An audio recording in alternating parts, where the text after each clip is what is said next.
Di tahun sekarang ternyata masih banyak yang nggak percaya kalau bikin konten itu bisa menghasilkan uang. Bahkan ada yang ngira aku cuma iseng pegang HP setiap hari. Ini tuh video aku lagi dalam perjalanan ke Kudus bareng suami dan kedua anakku yang main ke rumah saudara. Perjalanan seperti ini biasanya aku jadi punya banyak waktu untuk berpikir dan mengingat lagi perjalanan yang sudah aku lalui beberapa tahun terakhir. Dan jujur sampai sekarang aku masih sering ketemu orang yang nggak percaya kalau konten itu bisa menghasilkan uang loh. Ada yang bilang masa sih cuma upload video bisa dapat uang?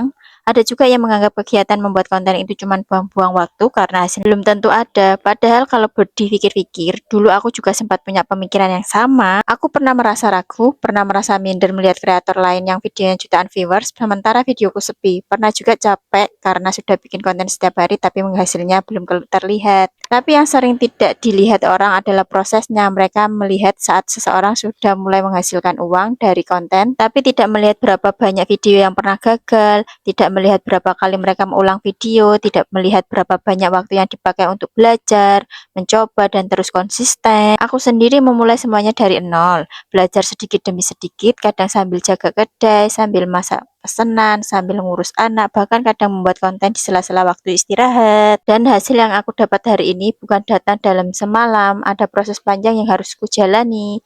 Yang menarik, sekarang banyak peluang yang bisa dimanfaatkan di konten, mulai dari program monetisasi, promosi produk affiliate, kerjasama brand, sampai peluang usaha yang lebih dikenal banyak orang karena aktif membuat konten. Makanya ketika ada yang bilang konten itu nggak menghasilkan apa-apa, aku cuma tersenyum karena aku sendiri sudah merasakan manfaatnya. Bukan berarti langsung kaya atau langsung sukses besar, tapi setidaknya dari konten aku mendapatkan tambahan penghasilan, ilmu baru, relasi baru, dan pengalaman yang sebelumnya tidak pernah aku bayangkan. Menurutku sih yang paling penting bukan soal berapa uang yang didapat hari ini, tapi tentang membangun sesuatu yang suatu saat bisa berkembang menjadi peluang yang lebih besar. Karena setiap video yang kita upload itu seperti menanam benih, mungkin hari ini belum terlihat, mungkin juga besok belum terlihat hasilnya, tapi kalau terus dirawat dan dijaga konsistensinya, suatu saat pasti ada hasil yang bisa dipanen. Jadi buat teman-teman yang saat ini sedang belajar membuat konten, masih sepi penonton atau masih belum mendapatkan hasil yang diinginkan, jangan langsung menyerah ya. Karena bisa jadi yang membedakan antara berhasil dan gagal hanyalah siapa yang bertahan lebih lama. Kalau kalian juga sedang berjuang membangun akun dan belajar konten dari nol, coba tulis semangat di kolom komentar ya. Kita sama-sama belajar, sama-sama bertumbuh, dan sama-sama berjuang menuju hasil yang kita impikan.